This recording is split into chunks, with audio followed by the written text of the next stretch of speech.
اعوذ باللہ من الشیطان الرجیم بسم اللہ الرحمن الرحیم قالوا يا أبانا استغفر لنا ذنوبنا إنا كنا خاطئين صدق اللہ العظیم۔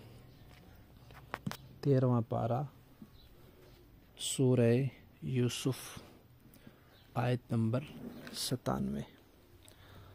حضرت یوسف علیہ السلام کا قصہ بڑی تفصیل سے اس صورت میں بیان کیا گیا ہے، اور ان کے بھائیوں نے جو ان کے ساتھ زیادتیاں کی تھی ان کا تذکرہ آیا ہے۔ آخر میں اس بات کا تذکرہ ہے کہ ان کے بھائیوں نے پھر اپنے والد سے بھی اور یوسف علیہ السلام سے بھی معافی مانگی۔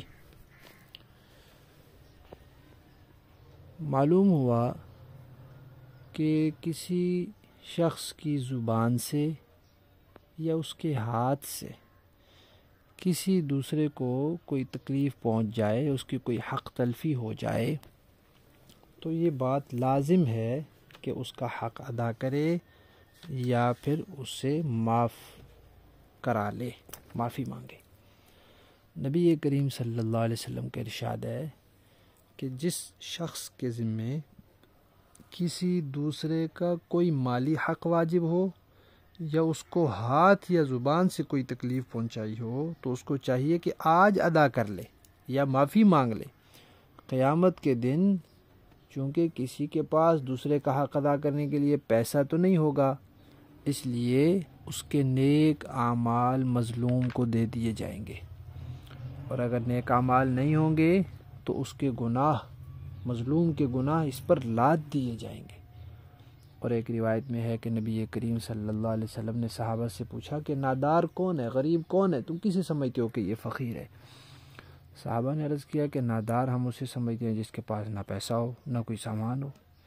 تو حضور نے فرمایا میری امت کا نادار وہ ہے جو قیامت کے دن نماز، روزہ، زکوٰۃ سب کچھ لے کر آئے، لیکن ساتھ ہی اس نے کسی کو گالی دی ہوئی ہے، کسی پر تہمت لگائی ہے، کسی کا مال کھایا ہوا ہے، کسی کا خون کیا ہے، کسی کو مارا پیٹا ہے، تو اس کی نیکیاں مظلوموں میں بانٹ دی جائیں، اور اگر پھر بھی حساب برابر نہ ہو تو ان مظلوموں کے گناہ اس پر ڈال دیے جائیں اور پھر اس کو دوزخ میں پھینک دیا جائے۔ یہ نادار ہے، یہ غریب ہے کہ وہاں اس کے پاس کچھ بھی نہیں بچے گا۔ لہذا اس دنیا میں رہتے ہوئے ہمیں یہ چاہیے کہ جو بھی کسی کا حق ہمارے ذمہ ہے یا کسی کو ہم سے تکلیف پہنچی ہے تو ہم اس کو، اس کی حق تلفی جو ہم نے کی ہے اس کی ہم تلافی کر لیں یا پھر کم از کم ہم اس سے معاف کرا لیں۔ بسم اللہ الرحمن الرحیم نحمدہ ونصلی علی رسولہ الکریم، اما بعد۔ نبی کریم صلی اللہ علیہ وسلم کا ارشاد ہے کہ روزے اور قرآن پاک یہ دونوں بندے کی سفارش کریں گے، اور روزے کہیں گے کہ یا اللہ ہم نے اس بندے کو دن بھر کھانے سے اور دوسری خواہشات سے روک دیا تھا اور یہ رک گیا تھا، لہذا اس کے حق میں ہماری سفارش قبول فرما لیں اور اس کی بخش دیں، اس کو معاف کر دیں، اس کی مغفرت کر دیں، اس کو جنت میں بھیج دیں، دوزخ سے بچا لیں۔ اور قرآن کریم عرض کرے گا کہ میں نے اسے رات کو سونے نہیں دیا تھا، یہ میری خاطر رات کو جاگتا تھا، تراویح پڑھتے پڑھتے دیر ہو جاتی تھی، تہجد میں اٹھ کے قرآن پڑھتا تھا، تو لہذا اس کے حق میں میری سفارش بھی قبول فرما لے۔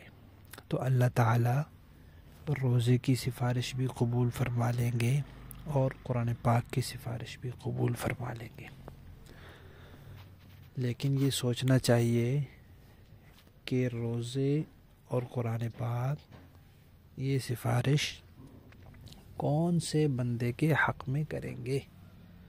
جس بندے نے روزوں کا اہتمام کیا ہوگا اور روزے کے تقاضوں کو پورا کیا ہوگا، اور جس بندے نے قرآن پاک راتوں میں اٹھ کر پڑھا ہوگا، تراویح میں سنا ہوگا، نفلوں میں پڑھا ہوگا، تہجد میں پڑھا ہوگا، یا ویسے سحری میں اٹھ کے راتوں کو اس نے قرآن کی تلاوت کی ہوگی، تو اسی کے لیے قرآن پاک یہ کہے گا کہ میں نے اسے رات کو سونے نہیں دیا۔ بہت افسوس کی بات ہے کہ آج کل ہم روزہ رکھ لیتے ہیں اور بس یہ سمجھتے ہیں کہ کھانے پینے سے رک جانا یہی روزہ ہے، اور باقی چیزوں کی طرف توجہ نہیں کرتے۔ ہمارا دوسروں کے ساتھ رویہ، لڑائی جھگڑے، گالم گلوچ جیسا عام طور پر ہوتا ہے ویسے ہی روزے کی حالت میں بھی ہوتا ہے۔ کوئی فرق نہیں محسوس ہوتا کہ جناب ہمارا روزہ ہے۔ اور اسی طرح قرآن پاک کی تلاوت بھی جس مقدار میں ہمیں کرنی چاہیے اور ہم کر سکتے ہیں اور ہمارے وقت میں گنجائش ہے اور ہمیں گنجائش پیدا کرنی چاہیے، اس طرح ہم قرآن پاک کی تلاوت بھی نہیں کرتے۔ اللہ تعالیٰ ہمیں ہدایت عطا فرمائے اور صحیح معنوں میں روزہ رکھنے کی اور قرآن پاک کی تلاوت کی توفیق عطا فرمائے۔ بسم اللہ الرحمن الرحیم، نحمدہ ونصلی علی رسولہ الکریم، اما بعد۔ گزشتہ 3 حصوں میں ہم یہ بات سن چکے ہیں کہ زکوٰۃ اور قربانی کے نصاب کے لیے 5 چیزیں دیکھی جاتی ہیں۔ صرف زکوٰۃ کے لیے 4 چیزیں دیکھیں گے، نصاب پورا ہوا تو زکوٰۃ بھی فرض ہے، قربانی بھی واجب ہے۔ اگر 4 میں نصاب پورا نہ ہوا تو زکوٰۃ فرض نہیں ہے۔ البتہ 5ویں چیز ضرورت سے زائد سامان دیکھیں گے، اگر وہ ملا کر نصاب پورا ہو جاتا ہے تو اب قربانی واجب ہے اور یہ بندہ زکوٰۃ لینے کا مستحق نہیں ہے۔ تو ان 3 حصوں کی تفصیلات سے ہمیں یہ معلوم ہو گیا کہ چیزیں کل 5 ہیں: سونا، چاندی، نقد رقم، کاروبار کا سامان اور ضرورت سے زائد سامان۔ اور لوگوں کی قسمیں 3 ہیں۔ ایک وہ لوگ ہیں جن پر زکوٰۃ بھی فرض ہے، قربانی بھی واجب ہے۔ دوسرے وہ لوگ ہیں جن پر زکوٰۃ تو فرض نہیں ہے لیکن قربانی واجب ہے۔ تیسرے وہ لوگ ہیں جن پر نہ زکوٰۃ فرض ہے نہ قربانی واجب ہے۔ 5 چیزیں ملا کر بھی ان کے پاس نصاب پورا نہیں ہے۔ سونا اگر ہے تو وہ بھی ملا لیا، چاندی ہے تو وہ بھی ملا لی، بچت رقم بھی ملا لی، کاروبار کا اگر سامان ہے اس کی مالیت بھی شامل کر لی، ضرورت سے زائد سامان کی مالیت، سارا کچھ ملا کے بھی ان کا نصاب 52.5 تولہ چاندی کو نہیں پہنچا تو یہ فقراء ہیں۔ ان پر نہ زکوٰۃ فرض ہے نہ قربانی واجب ہے اور یہ زکوٰۃ لینے کے مستحق بھی ہیں۔ اگر یہ زکوٰۃ ان کو کوئی دے گا تو زکوٰۃ ادا ہو جائے گی، اور اگر یہ ان میں کوئی کمانے والا نہیں ہے، کما نہیں سکتا، بیوہ ہے، بوڑھی خاتون ہے، معذور ہے یا کمائی کے باوجود اس کی ضروریات پوری نہیں ہو رہی تو وہ اگر زکوٰۃ لینا چاہے تو زکوٰۃ لے سکتا ہے۔ ایسے لوگ زکوٰۃ کے مستحق ہیں۔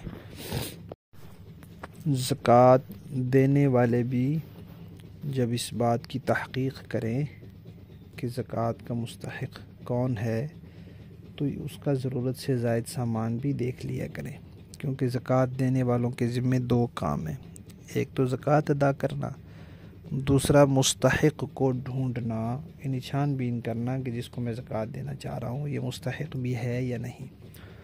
تو صرف اس کے پیسے نہیں دیکھنے، صرف کاروبار کا سامان نہیں دیکھنا، صرف سونا نہیں دیکھنا، بلکہ اس کی ضرورت سے زائد سامان بھی دیکھنا ہے۔